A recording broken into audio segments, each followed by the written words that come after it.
Hello everyone, welcome in my chemistry class.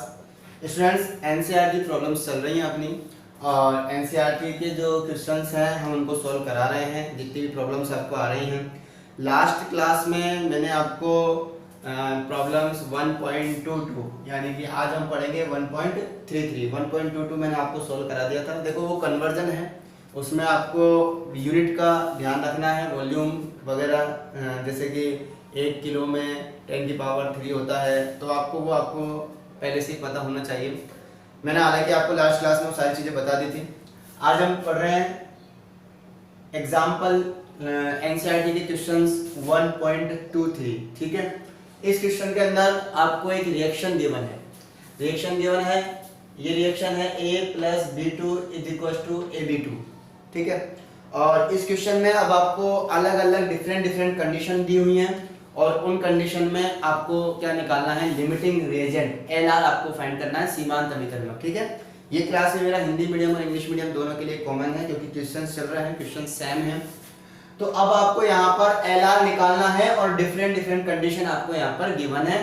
पहली condition हम given है आपको, first A = 300 atom and B = 200 molecules.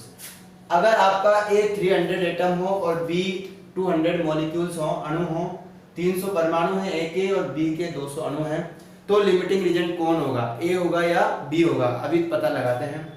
देखो बच्चों, अकॉर्डिंग टू स्टोइकियोमेट्री, रस समीकरण विधि के अनुसार इसका एक एटम इसके 2 मॉलिक्यूल से रिएक्शन करता है। या मैं ये कह सकता हूं, हाँ, अगर मैं बात करूं मॉलिक्यूल की, ये तो आपके मॉलिक्यूल फॉर्म में है, ठीक है, और ये आपके एटॉमिक फॉर्म में है। तो मैं पहले स्टोइकियोमेट्री के अकॉर्डिंग चलता हूं। इसका तो 1 एटम है और इसका 1 मॉलिक्यूल है। ठीक है, मॉलिक्यूल सब हिंदी मीडियम वाले जानते हैं, उनको बोलते हैं। इसका एक एटम इसके एक मॉलिक्यूल से रिएक्शन करता है, इसका एक एटम इसके एक मॉलिक्यूल से रिएक्शन करता है। तो बच्चों यहाँ पर B के 200 मॉलिक्यूल आपको दिए गए हैं, तो 200 मॉलिक्यूल, देखो एक मॉलिक्यूल एक एटम के साथ रिएक्ट करता है। 1 molecule of B react with the 1 atom of A. 1 molecule of B react with the 1 atom of A. Then 200 molecules of B react with the 200 atom of A. यानी कि इसका एक molecule इसके एक एटम से reaction कर रहा है, तो इसके 200 मॉलिक्यूल इसके 200 एटम से रिएक्शन करेंगे। 1 मॉलिक्यूल 1 एटम, तो फिर इसके 200 मॉलिक्यूल आप लोगे, तो इसके कितने 100 एटम होंगे? 200 एटम ए के होंगे। बोलो यस और नो। ये बड़ा सिंपल सा कॉन्सेप्ट मैं आपको बता रहा हूं। ठीक है, तो B के 200 मॉलिक्यूल A के 200 एटम के साथ रिएक्शन करेंगे, और A के आपको कितने गिवन है? 300। तो A = कितना रिमेनिंग पार्ट रहेगा? देखो 300 में से 200 रिएक्ट कर लेता है, तो आपका 100, 200 के बाद 100 एटम आपका रिमेनिंग रहता है, और ये आपका कंप्लीटली कंज्यूम। ठीक है, तो आपका कंप्लीट फिनिश हो गया ये, यानी कि जो कंप्लीट फिनिश हो जाता है वही हमारा LR होगा। तो B आपका कंप्लीट कंज्यूम हो जाता है, तो LR आपका हो जाएगा B। ये आपका कंडीशन है, कंडीशन नंबर फर्स्ट में। ठीक है, इसी तरीके के आपको बाकी गिवन है, जो मैं आपको एक एक करके करवा रहा हूं। फिर से सुनेंगे। आपको अकॉर्डिंग टू स्टोइकियोमेट्री देखना है। पहले 1 एटम 1 मॉलिक्यूल के साथ रिएक्शन कर रहा है, तो फिर इसके 200 मॉलिक्यूल आपको गिवन है, इसका 300 एटम गिवन है, तो 200 मॉलिक्यूल के साथ 300 एटम रिएक्शन कर ले, 200 मॉलिक्यूल के साथ 200 एटम रिएक्शन कर लेगा। 100 एटम अभी भी A का रिमेन रह जाएगा, बच जाएगा, लेकिन B पूरी तरीके से खत्म हो जाएगा, तो आपका LR कौन होगा? B होगा। पहले क्वेश्चन का आंसर 1.23 का फर्स्ट हो गया। 1.23 का सेकंड अगर हम बात करें, तो 1.23 का जो सेकंड दे रखा है वो 2 moles of A plus 3 moles of B। अब आपको दे रखा है 2 mole of A plus 3 mole of B। अब यहाँ मोल की बात हो रही है, और अब मोल की बात करते हैं तो वापस वही अकॉर्डिंग टू स्टोइकियोमेट्री। अगर आप गौर से देखोगे बच्चों, तो 1 मोल के साथ 1 मोल रिएक्ट करता है। अच्छी तरह देखना है, 1 मोल। अब हम यहाँ पर मॉलिक्यूल की बात नहीं कर रहे, अब हम यहाँ पर एटम की बात नहीं कर रहे, अब हम यहाँ मोल की बात कर रहे हैं। तो स्टोइकियोमेट्री के according, according to stoichiometry, according to stoichiometry, ठीक है। और किसी हिंदी में बोलते हैं रस समीकरण विधि के अनुसार। तो रस समीकरण विधि के अनुसार फिर से चेक करेंगे, 1 moles of A react with, ठीक है ना, वही अकॉर्डिंग टू स्टोइकियोमेट्री पढ़ रहे हैं अपन, ठीक है। अकॉर्डिंग टू स्टोइकियोमेट्री देखो 1 moles of A react with the 1 mole of B, react with 1 mole of B, यानी कि B के 1 मोल के साथ A का 1 मोल रिएक्शन कर रहा है, तो A के 2 मोल के साथ B का भी 2 मोल रिएक्शन करेगा। 1 के साथ 1 रिएक्शन करता है तो 2 के साथ 2 रिएक्शन करेंगे। 2 मोल A पूरी तरीके से काम आ जाएगा, 3 मोल में से 2 मोल रिएक्ट करेगा, 1 मोल बच जाएगा। तो बचेगा कौन, ये आपका बच जाएगा और ये आपका खत्म हो जाएगा। तो बच्चों दोनों में से आपका LR कौन होगा, तो LR is equal to A, आपका LR अब A होगा, क्योंकि A कंप्लीटली कंज्यूम हो जाएगा, ठीक है। देखो 1 मोल के साथ 1 मोल रिएक्शन करता है, 1 मोल A के साथ 1 मोल B रिएक्शन करता है, तो 2 मोल A के साथ 2 मोल B रिएक्शन कर लेगा, 2 मोल A पूरा रिएक्शन कर लेगा, 3 मोल में से 2 मोल रिएक्शन करेगा, 1 मोल बच जाएगा। इस प्रकार इस तरीके से आप आगे भी निकाल सकते हो। ध्यान रखेंगे, ये आपको कॉन्सेप्ट हमेशा याद रखना है। देखिए रिएक्शन में जो कंप्लीटली कंज्यूम हो जाए, कंप्लीटली खत्म हो जाए, वो आपका LR होता है। तो इस क्वेश्चन के अंदर फर्स्ट वाले में LR आपका B आया था, सेकंड वाले में LR आपका A आ गया। अब इसी का मैं थर्ड करूं, इसी का हम थर्ड करने जा रहे हैं। देखिए थर्ड में आपको क्या दे रखा है कि 100 atom of A and 100 molecule of B। ये लीजिए 100 एटम आपको दे रखे हैं A के और 100 मॉलिक्यूल्स आपको दे रखे हैं B के। अब बच्चों इसके अंदर वापस स्टोइकियोमेट्री लगाओ, 1 एटम के साथ 1 मॉलिक्यूल रिएक्शन कर रहा है, तो 100 एटम के साथ 100 रिएक्शन करेगा, यानी कि कोई भी लिमिटिंग रिएजेंट नहीं होगा, नो लिमिटिंग रिएजेंट। इस क्वेश्चन में कोई भी लिमिटिंग रिएजेंट नहीं होगा, ना तो A होगा ना B होगा, अंडरस्टैंड। चलिए अब हम बात करते हैं क्वेश्चन नंबर, इसी का पार्ट है फोर्थ, इसी में 4 दे रखा है, फोर्थ की बात करेंगे। 5 mole of A and 2.5 mole of B, 5 mole of A and 2.5 mole of B, ये आपको गिवन है। अब यहाँ पर A के तो 5 मोल दिए हुए हैं और B के 2.5 मोल दिए हुए हैं। क्वेश्चन को ध्यान से देखेंगे, अब मोल के अकॉर्डिंग करेंगे, 1 मोल से 1 मोल। देखिए आप सोच रहे होंगे आखिर ऐसे कैसे आ रहा है, बिल्कुल ध्यान से सुनेंगे। देखो जिसके आगे कोई न्यूमेरिकल वैल्यू नहीं होती वहां 1 मानता है, तो यहाँ भी 1 है और यहाँ भी 1 है, ठीक है। और जो आगे संख्या होती है, जो नंबर होते हैं, वही स्टोइकियोमेट्रिक कोएफिशिएंट यानी कि रस समीकरण विधि गुणांक होता है, ये मैंने आपको पहले बताया। तो बच्चों यहाँ पर 1, यहाँ पर 1, तो 1 मोल के साथ 1 मोल रिएक्शन करता है, 2 मोल के साथ 2 मोल करेगा, 2.5 मोल B, 2.5 मोल B, A के भी 2.5 मोल के साथ रिएक्शन करेगा, तो 2.5 mole of B, 2.5 mole of B react with 2.5 mole of A, यानी कि B के 2.5 मोल A के 2.5 मोल के साथ रिएक्शन करेंगे, तो B तो पूरा खत्म हो जाएगा, लेकिन A अभी भी आपका बच जाएगा। जो खत्म हो जाता है, जो कंप्लीट कंज्यूम हो जाता है, वही आपका लिमिटिंग रिएजेंट होता है। तो इस रिएक्शन के अंदर भी LR आपका B होगा।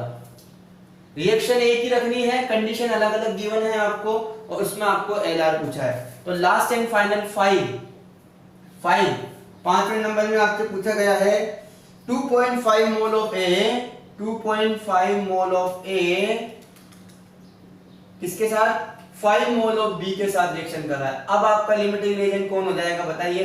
अब देखिए वापस मोल की बात आ गई, 1 मोल के साथ 1 मोल रिएक्शन करता है, तो इसके 2.5 मोल के साथ B का कितना मोल रिएक्शन करेगा, 2.5 मोल रिएक्शन करेगा, तो B तो 2.5 ही खत्म हुआ है, अभी भी बच जाएगा, A पूरा खत्म हो जाएगा, तो आपका LR इसमें अब A आ जाएगा। तो ये बड़ा ही इजी क्वेश्चन था, बहुत ही इजी तरीके से यहाँ पर मैंने आपको बताया है। एक बार फिर से मैं इसको एक्सप्लेन कर देता हूँ क्योंकि अगला क्वेश्चन भी एलआर से बेस्ड है। वापस सुन लीजिए, पहले आपको जब भी एलआर वाले क्वेश्चन आएंगे तो आपको एक बैलेंस इक्वेशंस यहाँ पर देखनी है। रिएक्शन ऑलरेडी बैलेंस थी, आपको दी हुई है a plus b2 is equal to ab2। देखो कभी कभी आपको रिएक्शन बैलेंस नहीं दी होती है तो आपको अपनी तरफ से रिएक्शन को बैलेंस करना कंपलसरी है। मैंने यहाँ पर रिएक्शन को बैलेंस क्यों नहीं किया, क्योंकि ऑलरेडी बैलेंस इक्वेशन थी। तो पहले रिएक्शन को बैलेंस करो, उसके बाद उसके स्टोइकियोमेट्रिक कोएफिशिएंट देखो। स्टोइकियोमेट्रिक कोएफिशिएंट जो होते हैं यानी कि रस समीकरण मिति गुणांक हिंदी में बोलते हैं, वो हमेशा वो संख्या होती है जो आपके क्रियाकारकों के या उत्पादों के आगे लगी होती है। ठीक है, वो आपका रस समीकरण मिति गुणांक होता है। तो बच्चों यहाँ हमने एक क्वेश्चन के अंदर 5 क्वेश्चंस को किया, एक एक क्वेश्चन के अंदर 5-5 क्वेश्चन दे रखे हैं, बस कंडीशन चेंज कर रखी है। इसके पहले में एटम और मॉलिक्यूल से गिवन था, सेकंड में मोल गिवन थे, थर्ड में फिर एटम मॉलिक्यूल और फिर फोर्थ और फिफ्थ में मोल गिवन थे। तो हर बार आपको स्टोइकियोमेट्री लगानी है और हर बार आपका आंसर अलग अलग आ सकता है। यहाँ से एक बात और पता लगती है कि कभी भी एलआर फिक्स नहीं है कि किसी रिएक्शन के अंदर आपने रट लिया कि N2 + 3H2 में एलआर N2 आता है, तो ऐसा जरूरी नहीं है कि हर बार एलआर N2 आए। ये देखा जाता है आपको कितनी क्वांटिटी गिवन है क्वेश्चन में, उसी के अकॉर्डिंग एलआर आता है। तो यहाँ एलआर का क्वेश्चन 1.23 कंप्लीट हो गया। अब हम करते हैं क्वेश्चन नंबर 1.24। यहाँ भी आपको एक रिएक्शन दी गई है, क्वेश्चन नंबर 1.24 बहुत ही अच्छा क्वेश्चन है और हो सकता है इसमें आपको थोड़ी सी कैलकुलेशन में दिक्कत है, लेकिन टाइम की समय सीमा को ध्यान में रखते हुए मैं बच्चों आपको इसको कंप्लीट सोल्व नहीं कराऊंगा, आपको हिंट दूंगा, कैलकुलेशन आपको करनी है। ठीक है स्टूडेंट्स, बड़ा ही इजी क्वेश्चन है, ज्यादा टफ नहीं है। देखिए क्वेश्चन क्या कह रहा है कि dinitrogen and dihydrogen react with each other to produce ammonia according to the chemical equation. यानी कि एक केमिकल इक्वेशन आपको दी है। हिंदी मीडियम के स्टूडेंट्स और इंग्लिश मीडियम के स्टूडेंट दोनों को मैं साथ बता रहा हूँ, लेकिन मैं उन क्वेश्चन को हिंदी में भी रिप्लाई कर रहा हूँ आपको और इंग्लिश में भी आपको दोनों बता रहा हूँ। तो कहीं प्रॉब्लम आए तो आप मुझसे डिस्कस कर सकते हैं। तो यहाँ क्वेश्चन ये कह रहा है कि डाई नाइट्रोजन और डाई हाइड्रोजन दोनों रिएक्शन करते हैं और अमोनिया बनाते हैं। एक इक्वेशन आपको दी हुई है, तो देखो N2 plus 3H2 is equal to 2NH3। ये आपका गैस और ये भी गैस। ठीक है, ये इक्वेशन आपको गिवन है। पहले चेक कर लो बैलेंस है या नहीं। N2 बिल्कुल N2, 3 2 6, 3 2 6 बैलेंस है इक्वेशन। ठीक है, आगे क्वेश्चन पढ़ते हैं। अब यहाँ पर 3 क्वेश्चन दिए गए हैं। First question, calculate the mass of ammonia produce if 2.00 into 10 की power 3 gram die nitrogen react with 1.00 into 10 की power 3 gram of di hydrogen. देखिए अब आपको क्या क्या दिया गया है। क्वेश्चन नंबर 1 ये है आपका क्वेश्चन नंबर 1.24 है ना, और इसका अपन फर्स्ट करने जा रहे हैं। क्वेश्चन नंबर 1.24 का फर्स्ट क्या कह रहा है कि आपको N2 डाई नाइट्रोजन दी गई है 2.00 into 10 की पावर 3 ग्राम, तो गिवन है आपको N2 ये दिया गया है, और H2 आपको दिया गया है 1.00 into 10 की पावर 3 ग्राम H2 ये आपको दिया गया है। और पूछा गया है, क्या पूछा गया है, calculate the mass of ammonia कि अमोनिया की कितनी मात्रा आपको प्राप्त होगी, NH3 आपको कितना प्राप्त होगा। मैं क्वेश्चन फिर समझा दूं, रिएक्शन गिवन है, इस रिएक्शन के अकॉर्डिंग आपको क्वेश्चन नंबर 1 दिया गया है, इतने ग्राम आपको N2 दी गई है, इतने ग्राम आपको H2 दी गई है, और NH3 यानी कि अमोनिया आपसे पूछा गया है। ठीक है, कि कितना आपको अमोनिया ऑब्टेन होगा यानी कि प्राप्त होगा। देखिए बच्चों, ऐसे क्वेश्चनों को भी सोल्व करने के लिए LR का यूज किया जाता है, क्योंकि जब भी रिएक्शन के अंदर प्रोडक्ट जो बनता है वो LR के अकॉर्डिंग ही बनता है।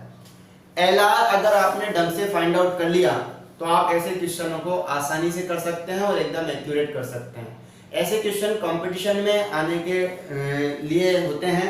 ये क्वेश्चन कंपटीशन के लायक है, अच्छा क्वेश्चन है, ध्यान से देखेंगे, बिल्कुल इजी वे में करवाता हूँ। फर्स्ट ऑफ ऑल हमें एलआर फाइंड आउट करना है। इतना ग्राम ग्राम गिवन है और मुझे एलआर फाइंड आउट करना है मोल से। तो सबसे पहले दिया गया द्रव्यमान, जो भी मास दिया गया है N2 का, उसको मैं किस में कन्वर्ट कर लूं? उसको मैं कन्वर्ट कर लेता हूं मोल में, है ना। तो मोल्स ऑफ या गिवन मोल अपन कर रहे हैं आंसर, ध्यान देंगे, गिवन मोल्स, ठीक है, ऑफ N2 का दिए गए मोल कैसे निकालेंगे? गिवन मास 2.00 को 2 बोल देता हूं, 2 × 10⁻³ ग्राम अपॉन मोलर द्रव्यमान, given mass upon molar mass. N2 का मोलर मास कितना होता है? 28। अरे नाइट्रोजन का 14 दूनी 28 हो जाएगा ना, 28 ग्राम, ठीक है। ये ग्राम से ग्राम कैंसिल और आपके पास जो भी आएगा वो मोल्स आ जाएगा, यानी कि 1 × 10⁻³ डिवाइडेड बाय 14 मोल्स।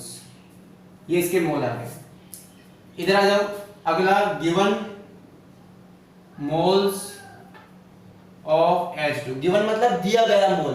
अब आपको मोल नहीं दिया गया, आपको तो द्रव्यमान दिया गया है, मास दिया हुआ है, मास को मैंने मोल में कन्वर्ट कर लिया है, क्योंकि मोल से एलआर निकालना इजी हो जाता है, इसलिए। चलो कर लेते हैं। तो कितना है गिवन मास H2 का? 1 × 10⁻³ डिवाइडेड बाय, ग्राम से ग्राम कैंसिल हो जाएगा, H2 का होता है 2 ग्राम से ग्राम कैंसिल, आपके पास आया 1/2 × 10⁻³ मोल्स। देखो बच्चों, ये मोल्स आ गए हैं। मोल्स की अगर हम बात करें, मोल आने के बाद एलआर कैसे निकालते हैं? जो भी मोल आपको दिए गए हैं उनको उनके स्टोइकियोमेट्रिक कोएफिशिएंट से डिवाइड कर देते हैं और जिसकी वैल्यू कम आती है वही हमारा एलआर होता है। इतना तो हम सबको पता है, जिसकी वैल्यू कम आएगी वही हमारा क्या होगा? एलआर होगा। तो चलिए बड़ा आसानी से हम निकाल लेते हैं, क्योंकि इस क्वेश्चन के अंदर हमसे एलआर नहीं पूछा गया। इस क्वेश्चन के अंदर हमसे एलआर पूछा नहीं गया है। इस क्वेश्चन के अंदर हमें अमोनिया का मास पूछा गया है, द्रव्यमान पूछा गया है, इसलिए एलआर की मुझे जरूरत पड़ रही है। तो मैं शॉर्ट मेथड से एलआर निकालूंगा, ठीक है। तो देखो 1 mole of N2 react with 3 mole of H2 और हमें क्वेश्चन में दे रखे हैं 1/14 और 1/2 यानी कि 0.5। आप चाहो तो इसको और सोल्व कर सकते हो, ठीक है, लेकिन मैं यहाँ पर ज्यादा सोल्व नहीं करके दिखाऊंगा। एलआर, हम एलआर फाइंड आउट करते हैं। कैसे निकालेंगे LR? Given moles upon stoichiometric coefficient, तो 1/14 × 10⁻³ और डिवाइडेड बाय स्टोइकियोमेट्रिक कोएफिशिएंट कितना है इसका? 1, ठीक है। ये तो है N2 और इसी तरह H2 के लिए निकालेंगे 1/2 डिवाइडेड बाय 3 × 10⁻³। ये है आपका H2। कैसे किया मैंने? This is the mole of N2 divided by stoichiometric coefficient. This is the mole of H2 divided by the stoichiometric coefficient. यानी कि आपके पास जो भी गिवन है उनके मोल बटा उनका स्टोइकियोमेट्रिक कोएफिशिएंट, उनका रस समीकरण द्वितीय गुणांक, H2 के मोल बटा उसका रस समीकरण द्वितीय गुणांक, स्टोइकियोमेट्रिक कोएफिशिएंट, ठीक है। अब आप इसको सोल्व करो और जो भी कम होगा वही हमारा एलआर होगा। तो जाहिर सी बात है, मैथ के स्टूडेंट्स भी होंगे, बायो के भी होंगे, इतनी मैथ तो हम सबको आती है कि 1 के अंदर 14 को डिवाइड करेंगे और 1 के अंदर 6 को डिवाइड करेंगे तो कौन सी वैल्यू कम आएगी? ये वैल्यू आपकी कम आएगी, ठीक है, क्योंकि 10⁻³ तो इक्वल है, ये वैल्यू आपकी कम आएगी, ठीक है। तो N2 कम आएगा, तो LR = N2। तो इस क्वेश्चन के अंदर हमारा LR होगा N2, ठीक है। इस क्वेश्चन में हमारा एलआर कौन होगा? N2। अब पूरा क्वेश्चन आपका N2 के अकॉर्डिंग ही सॉल्व होगा, क्योंकि हमने एलआर निकाली है, ठीक है। एलआर पहले बात, सबसे पहले आपको एलआर निकालना है। एलआर निकलते ही आपका क्वेश्चन इजी हो जाएगा। अब हमें निकालना है कि NH3 कितना बनेगा। तो चलिए आइए NH3 पर आते हैं। 1 मोल से 2 मोल बनता है, दिख रहा है, एल आर आपका ये हो गया। तो according to stoichiometry 1 mole N2 produce 2 mole of NH3, ठीक है। तो अकॉर्डिंग टू स्टोइकोमेट्री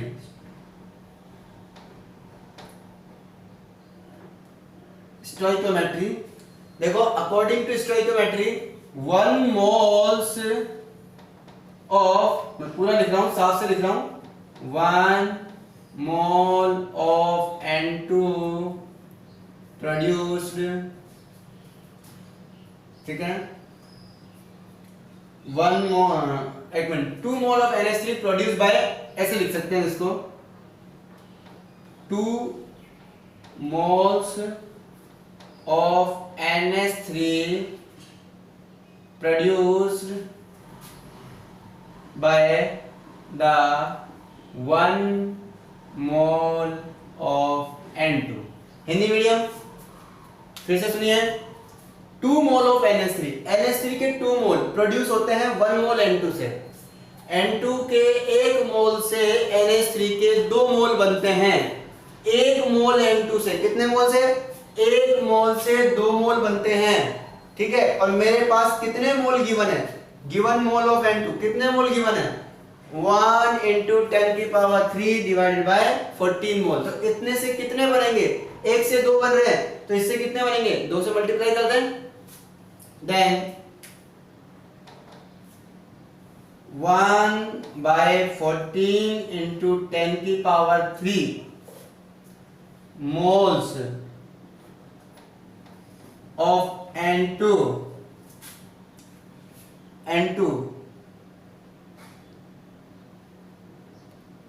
प्रोड्यूस, क्या प्रोड्यूस करता है? इज इक्वल टू, देखो 1/14 into 10⁻³ into 2, ठीक है, 2 से मल्टीप्लाई कर देंगे। अरे 1 मोल N2 से 2 मोल NH3 बनता है, तो इतने मोल से कितना बनेगा? 2 से मल्टीप्लाई कर देंगे, तो मोल्स ऑफ NH3। तो ये NH3 के मोल्स आ गए, लेकिन मुझे तो क्या निकालना था? मास निकालना था। 1 मोल NH3 का मास होता है 17 ग्राम। देखो नाइट्रोजन 14 और 3 17, ठीक है ना। तो हमें तो 17 ग्राम, इतने मोल का कितना मास होगा? तो मास ऑफ NH3 प्रोड्यूस्ड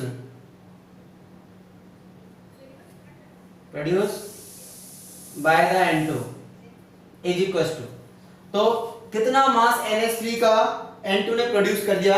देखिए 1/14 into 10⁻³ into 2 into 17 कहां से आ गया? Because molar mass of NH3, यहां लिख देता हूं, because molar mass of NH3 is equal to 17 gram. तो ये जो भी आंसर आएगा आपका ग्राम में आ जाएगा, और ये अमोनिया का आंसर होगा। अंडरस्टैंड? तो इस तरीके से आप इस क्वेश्चन को सॉल्व कर सकते हो। 1.24 का फर्स्ट क्वेश्चन ये आपका कंप्लीट सॉल्व होता है, और इसका जो आंसर है वो आपके आ जाएगा ऑलमोस्ट 2428.57 ग्राम। आप देख लेना इसको सॉल्व करके, जो भी आएगा। ये आपका 1.24 का फर्स्ट हो गया। अब हम चलते हैं 1.24 का second. Will any of the two reactant remain unreact? Will any of the two reactant, क्या इन दोनों में से कोई ऐसा रिएक्टेंट है जो अनरिएक्ट बचेगा? मतलब कितना पार्ट अनरिएक्ट होगा? देखिए सीधा सा कॉन्सेप्ट पूछा है इसने पूछा है कि N2H2 में से क्या कोई ऐसा है जो बचेगा, जो रिएक्शन नहीं करेगा? बिल्कुल है, बिकॉज Lr कौन है आपका? Lr है N2, पूरी तरीके से कंज्यूम कौन होगा? N2, बचेगा कौन? H2। तो हमारा आंसर होगा yes, H2 will remain unreact, H2 will remain unreact, यानी कि हाँ हाइड्रोजन H2 अक्रिय अनरिएक्टेड रहेगा। ध्यान रखना, शेष बचेगा, हाइड्रोजन शेष बचेगा। ध्यान रखेंगे, कौन बचेगा? हाइड्रोजन शेष बचेगा। तो सेकंड का आंसर आ जाएगा हाइड्रोजन शेष बचेगा। If yes which one and what would be it mass? Yes बचेगा, कौन बचेगा? कौन बचेगा? हाइड्रोजन बचेगा। और कितना बचेगा ये पूछा गया है, कितना बचेगा बच्चों, यहां पर क्वेश्चन पूछा गया है कितना बचेगा, मास पूछा है। चलिए कोई दिक्कत नहीं है, हमें पता है कि हमारा LrN2 हो गया, इसने पूरा रिएक्शन कर लिया, ठीक है। तो हम यहां से वापस आते हैं, 1 मोल के साथ 3 मोल रिएक्शन करता है ना। आप चाहो तो मास से ले सकते हो इसको। देखो N2 28 ग्राम, कितना? 28 ग्राम। हाइड्रोजन के 6 ग्राम के साथ रिएक्शन करता है। 28 ग्राम 6 के साथ रिएक्शन कर रहा है, ठीक है। 1 ग्राम कितने के साथ रिएक्शन करेगा? 6/28, ठीक है। 6/28 ग्राम आ जाएगा 1 ग्राम। अब हमारा कितना ग्राम है? 2 × 10⁻³ कितने के साथ रिएक्शन करेगा? इस तरीके से आप इसका अनरिएक्ट पार्ट भी निकाल सकते हो, वो आपको खुद को करना है, मैं नहीं बताऊंगा, ठीक है। चलो तो अब हम निकालते हैं। तो इसका टोटल मास था, ये मान लो 1000 ग्राम है, ठीक है। और इसके कितने के साथ 1000 में से कितना रिएक्शन कर लेगा उसको आप लास्ट में सब्स्टिट्यूट कर देना, ओके।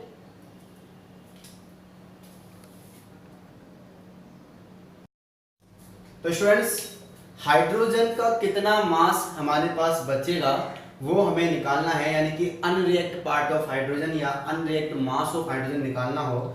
बड़ा सिंपल है, देखो करना आप ही को है, मैंने थोड़ा सा हिंट आपको दे देता हूँ और मैंने लिख भी दिया है कि यहाँ पर Lr आपका N2 है। तो मैंने कहा था ना जो भी क्वेश्चन होगा अब आगे Lr से होगा। तो 1 mole of N2 react with the 3 mole of H2, यानी कि 1 मोल N2 का 3 मोल हाइड्रोजन के साथ रिएक्शन करता है, ठीक है।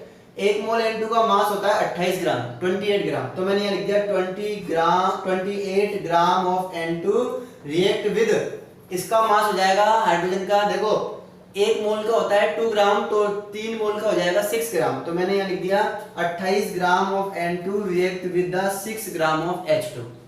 कर सकते हो आप चाहो तो। देखो यहाँ पर नाइट्रोजन का निकलेगा 14 दूनी 28, 28 ग्राम, और हाइड्रोजन का हाइड्रोजन का 1 होता है, 2 का 2 हो जाएगा, और 3 के लिए 3 दूनी 6 हो जाएगा, तो 6 ग्राम हो जाएगा। तो 28 gram of N2 react with the 6 gram of H2। तो 28 ग्राम नाइट्रोजन 6 ग्राम हाइड्रोजन के साथ रिएक्शन कर रहा है। तो 1 ग्राम नाइट्रोजन कितने हाइड्रोजन के साथ रिएक्शन करेगा? 6/28, 6/28 ग्राम ऑफ H2। यहाँ पर 1 ग्राम N2 इतने ग्राम H2 के साथ रिएक्शन करता है। अब मुझे क्वेश्चन में कितने ग्राम दे रखे थे? मुझे दे रखे थे 2.00 × 10⁻³ ग्राम N2, ये क्वेश्चन में गिवन था, और ये पूरी की पूरी तरह रिएक्शन करता है। तो मैं इसको 2 × 10⁻³ लिख दूं, यानी कि 2 × 10⁻³ ग्राम ऑफ N2 रिएक्ट कितने के साथ रिएक्शन करेगा? ये 1 के साथ रिएक्शन करता है, तो 6 × 28/2 × 10⁻³ ग्राम ऑफ H2। तो हमारा इतने ग्राम नाइट्रोजन से इतना ग्राम हाइड्रोजन रिएक्शन कर लेता है, कर ली इतनी ने, बचेगा कितना? तो पहले हम निकाले तो सही कितने, इसको सोल्व करेंगे। इसको सोल्व करते हैं तो आपके पास निकलेगा 2, 14 और 3, 7, यानी कि आपके पास निकलेगा 3/7 × 10⁻³ ग्राम।